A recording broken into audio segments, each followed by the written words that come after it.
La révolution de l'IA peut être considérée comme une révolution permanente, dans la mesure où elle transforme fondamentalement de nombreux aspects de la société, de l'économie et de la technologie. Contrairement à d'autres révolutions technologiques qui ont pu connaître des phases de stagnation, l'IA continue d'évoluer rapidement grâce à des avancées constantes en matière de recherche, de données et de puissance de calcul. Cependant, la manière dont cette révolution se manifeste peut changer au fil du temps. Les applications, les régulations et les attentes sociétales évolueront probablement, influençant la manière dont l'IA est intégrée dans nos vies. Il est également possible que des réactions aux impacts de l'IA, qu'ils soient positifs ou négatifs, conduisent à des ajustements dans son développement et son utilisation. En somme, si elle est bien une révolution qui façonne notre avenir, sa nature et son impact continueront de s'adapter au contexte socioculturel et technologique.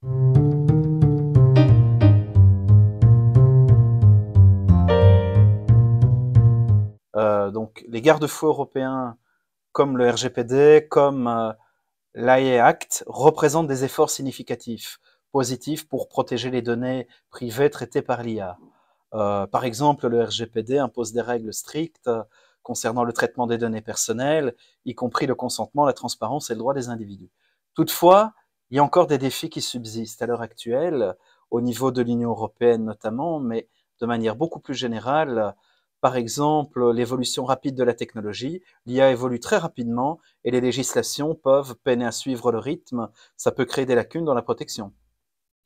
L'application et conformité, mise en œuvre effective des règles, l'application et la conformité aussi, la mise en œuvre effective des règlements dépend des ressources et de la volonté des États membres de l'Union européenne.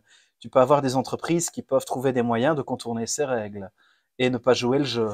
On peut retrouver aussi, en termes d'aspects à approfondir, à améliorer, la complexité des systèmes d'IA. On a les algorithmes d'IA qui sont souvent opaques, notamment le modèle d'apprentissage automatique, ce qui rend difficile l'évaluation de leur conformité aux normes de protection des données.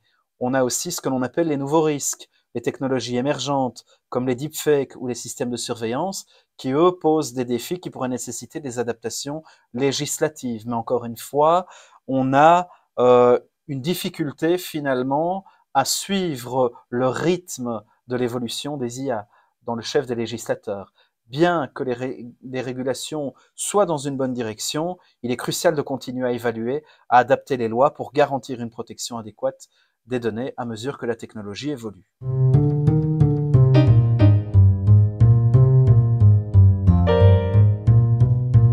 Alors, elle peut représenter des dangers pour la démocratie, notamment de la désinformation, de la manipulation, de la surveillance de masse. Je parlais tout à l'heure de reconnaissance faciale, avec effectivement les entorses à la démocratie, à la liberté de circulation des personnes. On a les biais et les discriminations, donc les systèmes d'IA peuvent reproduire ou amplifier des biais existants dans les données, ce qui pourra affecter l'équité des processus électoraux et des politiques publiques, par exemple. La centralisation du pouvoir, l'accès, le contrôle des technologies par l'IA, par un nombre restreint d'entités, de personnes qui peuvent conduire à une concentration du pouvoir, rendant plus difficile la transparence et la responsabilité. On a aussi la manipulation des choix électoraux également, qui peut se présenter. On a la diminution du débat public, ou dans ce cas présent, la dépendance excessive à l'IA pour la prise de décisions politiques pourrait réduire le rôle des citoyens dans le processus démocratique et affaiblir les institutions participatives.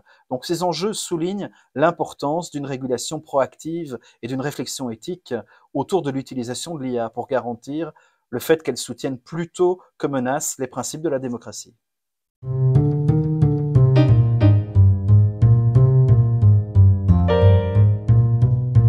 Il faut encadrer effectivement l'usage qui est fait de l'IA, le développement de l'IA par les GAFAM. Cela n'empêche le développement d'initiatives publiques. Ce pour plusieurs raisons.